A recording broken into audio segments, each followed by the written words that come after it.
street was very tall. And you had at the top gold chains, middle silver, gold symbol protection, middle silver, symbol of redemption, and at the very bottom, the foot of it, brass, symbol of judgment. They ran around the whole tent. These posts and chains help sustain the tent. And there's only one door into this giant tent, which symbolized Christ. Christ said, I'm the door, I'm the way, the truth, and the life. No man comes to the Father but by me. There's only one door. He said, you've got to go through me. I'm the door of the sheep. Go into me in the pasture. That's all in John 8 and 14. And John 4, chapter 14. Chapter 8, chapter 14, it already talks about that. One way in.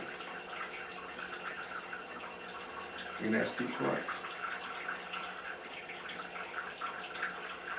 As you went in there, you was faced with what's called the brazen altar. And it was this big altar with 4 horns, symbol of power, 4 corners of the earth, where sacrifices was made on this brass altar.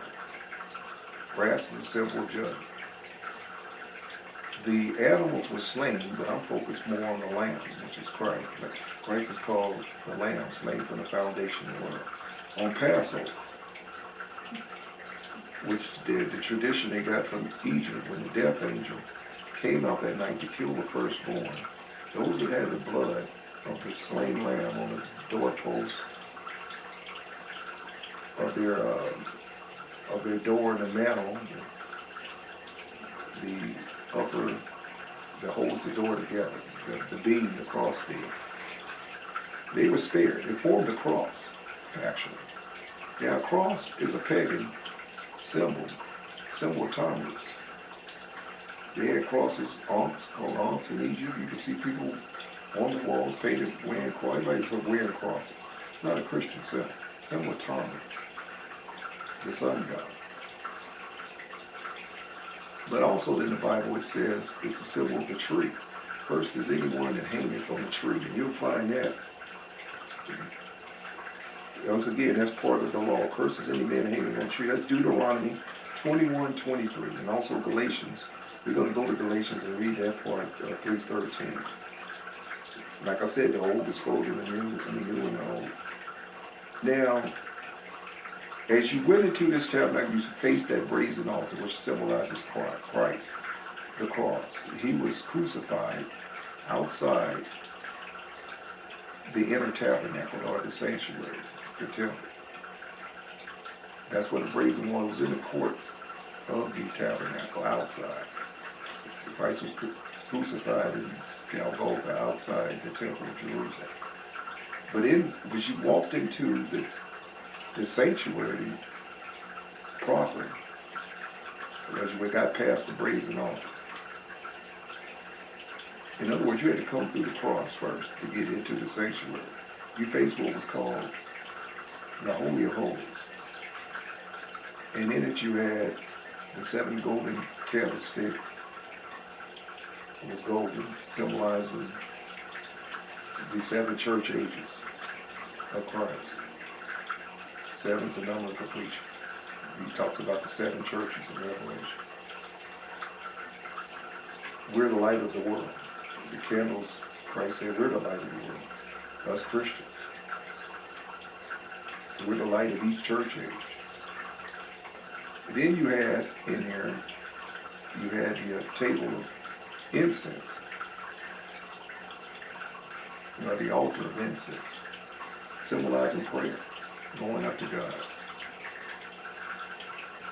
And this was all burning and lit from the fire from the brazen altar. That's why God killed Agab and Adabu, Moses, or Aaron's sons. They called strange fire. They decided to use fire from a different source other than that brazen altar. And God killed them. So I poured 2 words. Get my teaching. Presumption God hates. Well, he wiped out a bunch of people. And I use the examples of them being presuming on God. And God's got a order. And he specifically was very strict when it came to the things of Christ. This is his only begotten Son that was to die for the sins of men. So you better use it. If you was a priest working as a Levite in that tabernacle, you better make sure you dotted your I's and cross your T's when you came to thank God, you could die. Even the high priests, they wore bells on their feet. They had to get it right. They had to dot their I's and cross their T's. If God didn't accept the offering, they were killed. They were dead. That's what the bells were for, letting you know. If you didn't hear them bells, God struck them down. Or if you refuse to accept the sins of the people for the annual atonement, which is called the Concord, the Feast of Purim, you were killed. Now Christ fulfilled the law. And Christ said, I didn't come to destroy the law, but to fulfill it. That's what he told. He was the law incarnate. Matthew 5:7. He told the Jews said, you try to destroy Moses' law. He said, no, I come to fulfill it. Christ, the law was a shadow. Like if you was to take a bright light and put it on the cross, you would see the shadow before you got to the cross. And that's what the law was. It was a shadow of things to come. And Christ was the substance, and he fulfilled it. Now, as you moved into, I named two. There was also the table of show-off bread, where we give back to God. That's where we testify to God's word. And they gave, and that was I believe, 12, symbolizing the 12 children of Israel, 12 tribes of Israel, 12 loaves of bread that sat on that table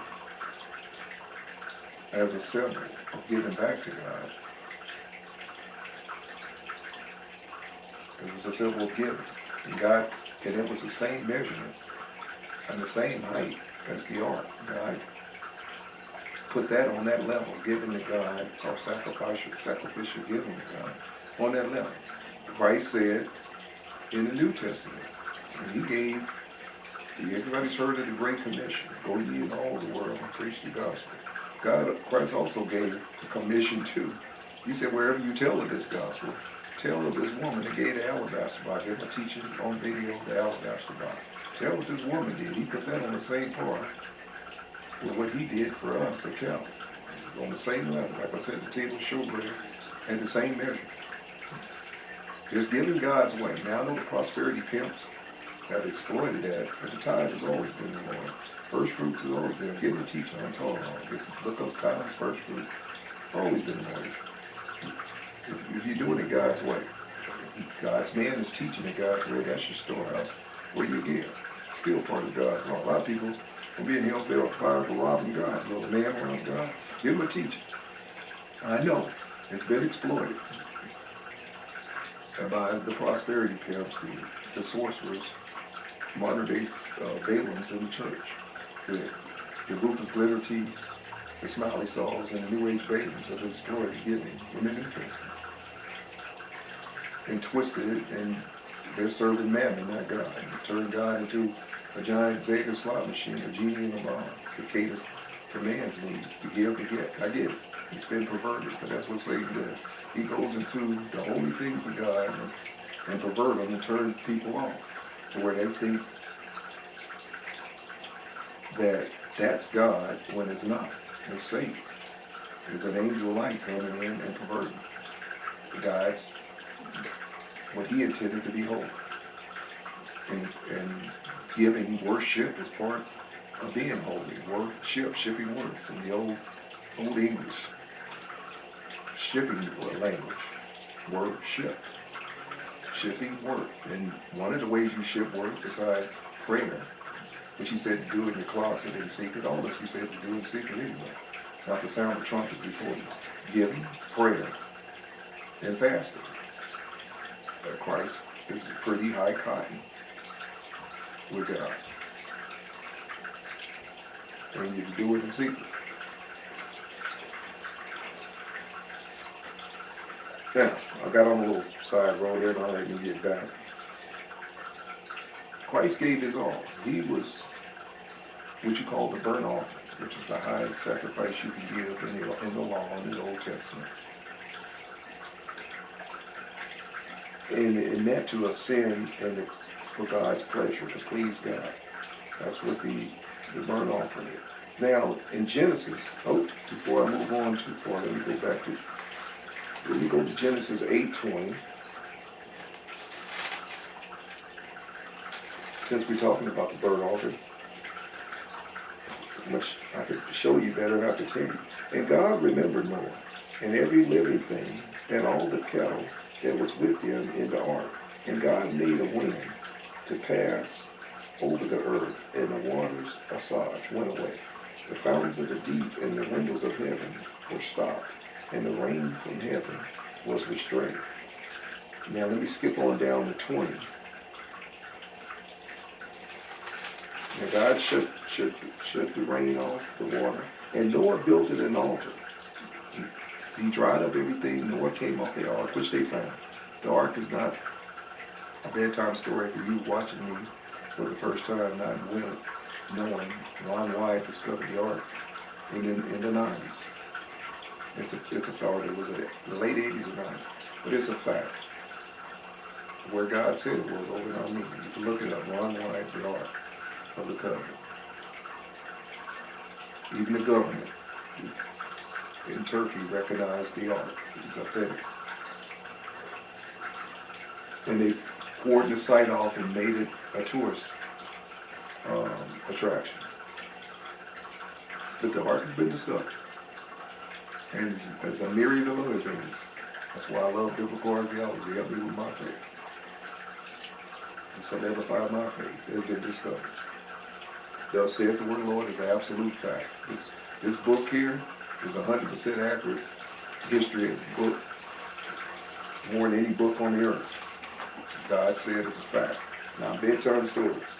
And man is in science and everything else, archaeology, paleontology,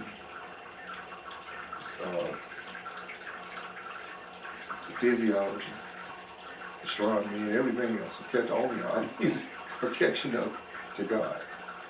The earth is the center of the universe, just like God said. Science has discovered that. The expanse from the stars are pushing out from the earth. They've measured everything. They got accurate measurements now. The earth is what the Bible said. When God recreated it, when you read in Genesis 1 and 2, when he recreated the earth, 6,000, roughly 6,500 years old, so science has come around to say, yeah, based on what they've seen in death and birth, which is 26, that they've counted of solar systems, 26, which puts it around 60 to 6,500 years, like God said. Now the earth was here before that, of course. Genesis 1, 2, reading Jeremiah 4. Satan was here when he was Lucifer here. I mean, this was an intergalactic station, a fulcrum for intelligent beings, according to Jeremiah 4. Eden was here before the fall of Satan and his men. And because of that warfare, the earth became, the earth fell through cataclysm because of the warfare. It became void, and darkness moved up on the face of the deep as you read in Genesis, and become a waste land. All water and darkness was the earth.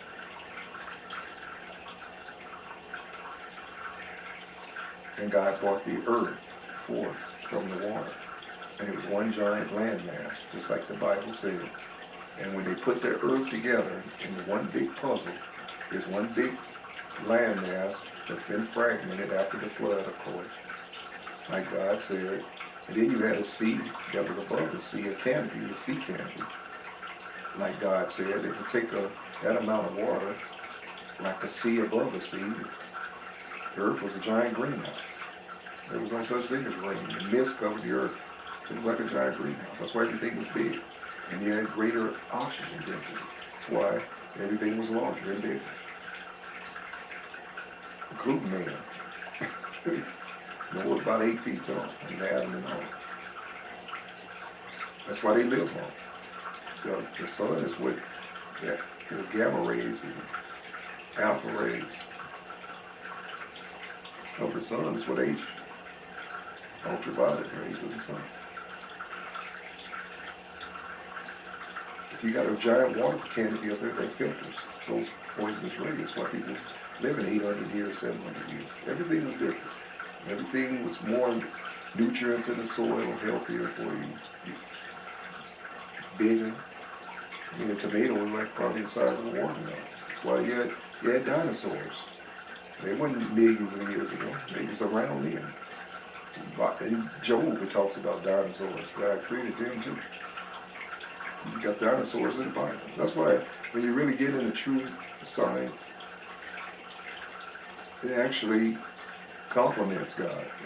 It doesn't go against what God has said. The two actually are in harmony. Omniscient, God is all knowledge. That's science. All not. He's all science. He created science. Science is from him.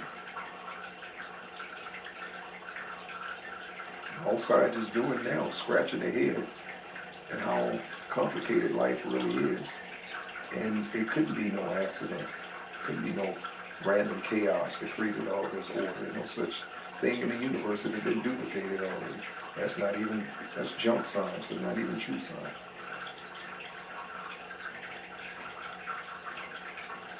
The alley-oop, bonehead, Neanderthals, with a club in one hand, dragging a woman by the hair, and discovering fire is a bunch of crap. Man was created fully intelligent, knew what fire and the wheel and everything else was. The more advanced that we are now, if you can walk and talk with God, of course you're going to be more advanced. That's why man was smart and we got dumber. Man, he didn't evolve, he devolved. We got dumber as time went on from the Garden of Eden. And scientists and archaeology and everything else is proven. Sorry, I digressed a bit. Somebody needed to hear that. It's on the high horse for the fraud evolution. Darwin was a liar. Even the Bible's proving him a liar. Anyway, they found fresh dinosaurs, frozen. There were so many billions of years ago, it'd be dust. Wouldn't be nothing left in the DNA. They found fresh mammals, like the Bible said. A cataclysm hit this earth, and they were around in man's time. That's proof right there. The only deal, I think before I speak, and I research what I think. And opinions are like halos. If it ain't based on conclusive evidence and fact, I don't want to hear your stupid opinion. You have to back it up. And unfortunately, the scientists that believe in that crap, they try to force it on us in the schools. We should put creation and prayer back in the schools. Because it's true. And that science is, Darwinism is false. They couldn't prove a thing, and neither is it scientific. It's never been duplicated under a microscope or observed in all these years of so-called modern science. At least the last 300 years, we'd have some proof. A species evolving into a man and becoming intelligent from apes and primates and all that. That's all a lie. They can only imitate. They can't evolve into us. They can only imitate us. And that's all. All nature in some form can mimic us. You got birds. They can mimic our voices. Parrots and so forth. Macaws and all this. Cockatoos. Hello. That don't mean he evolved into me. Because he can say hello. Dumb scientists for you. They're like those fish born in a cave with no eyes. They can't see God in anything. God is absolute and created everything. He always was. No beginning and end to him. And they're just mad because they can't put God on the petri dish and dissect it. That's what the scientists are mad about.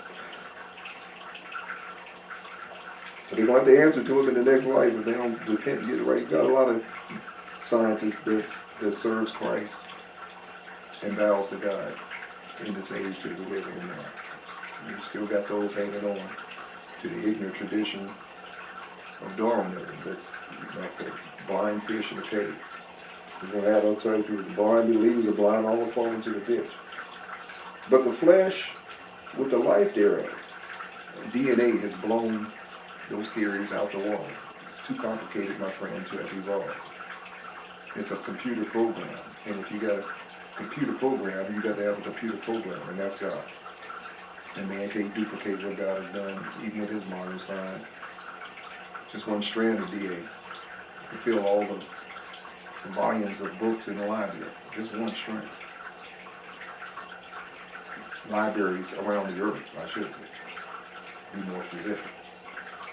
That's how much data is in one strand of DNA. Go to the moon and back 4 times. Sorry, my friend. Bow down to DID, Divine Intelligent Design. Bow down. Don't bow down to God. You can't. Your arms are too short to box with God, so bow down to him. You know, you scientists out there that's listening to me. And we can go on and on. Now, one day I'm going to do it. I'm just going to do a scientific teaching of the Bible and show how science is in the Bible. One of these days. So I know some of you are going to hold my feet to the coals of the fire. But one day I'm going to do it. I'm teaching Bible scientific. Show you how much science is really in this book. One of these days, I'm going to do some prep work for it. I could crack open my own biblical science books and go. But I'll be ready if I do this. And surely your blood of your lives will I require. The blood. Just study the blood and you'll bow down to God. How complicated the blood is when you get into the coagulation of the blood. And what kind of process that would be, like a complicated mousetrap where every component have to be synchronized or else the trap won't work. Your own blood, if it wouldn't, it could pinpoint exactly where there's a leak. You know, if you cut yourself, the process is so complicated, my friend, in each step. That's why that blows evolution out the water. And what was created first? The blood or man? Everything had to be created at the same time. Or you could die.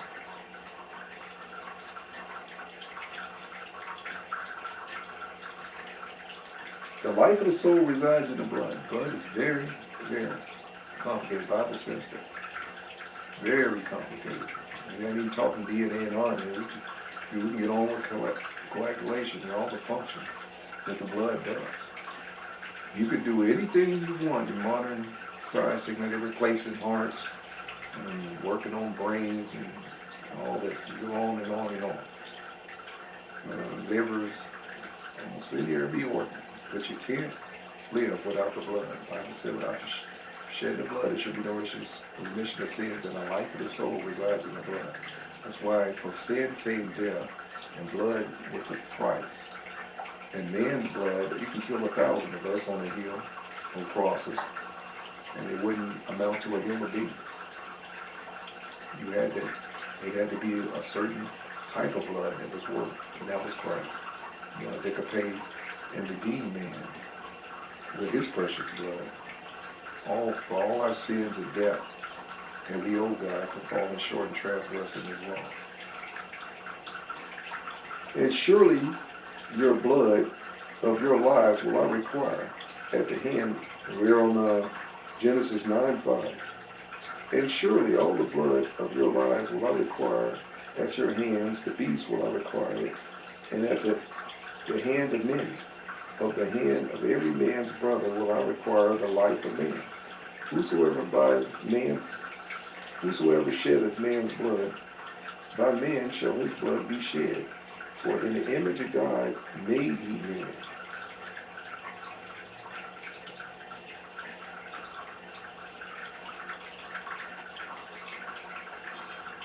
And you back up to verse 4, he says, but flesh with the life thereof, which is the blood thereof, you shall not eat. The life of the soul resides in the blood. Said that in Leviticus. This is a blood covenant. The Old Testament was a blood covenant for animal sacrifice. The animals were temporary sacrifice until Christ, which was the lamb slain from the foundation of the world, was to come and buy up all those Old Testament animal sacrifices like fiat money and pay the price for men. But you was to have faith, and you put your hands on that animal and confessed your sins on him, and that animal died. That was you. That was you dying. That animal died in your place. He was a victim for you, a substitute. Christ is our victim, our substitute. I know Peter Pope over in Rome is no victim for us. It's Christ. He died for our sins. He shed his blood. Christ can't, the pedal Pope can't get in heaven without the blood of Christ. He has to bow down to what Christ did. Or else he's going to hellfire, like they all did. Without the shedding of blood, there should be no remission of sin. And there's so much blood because there's so much sin in the Old Testament. I said God started out, wiping out millions of people on the earth in the Old Testament because of sin. Sin abounded, and God said enough. He'll let the cup fill up. And then he'll say enough of you already, like he did with Sodom and Gomorrah. He let the cup of wrath fill up, and then he poured it out. That's what he does. Because people think God is slow, but God gives a window of time of grace. That's what he does. Now, moving on. Like I said, we're teaching the Old Testament. Now, back to the tree. I touched on it a little bit. The tree, the Bible says, cursed is any man that hangeth on the tree. Deuteronomy 21:23. Galatians 3:13. Let's read what Galatians 3:13 says. And then we're going to go to Isaiah 53. And then we're going to go back to the New Testament. Like I said, I'm going to do it like the scripture. The old is folded in the new old. Galatians 3:13.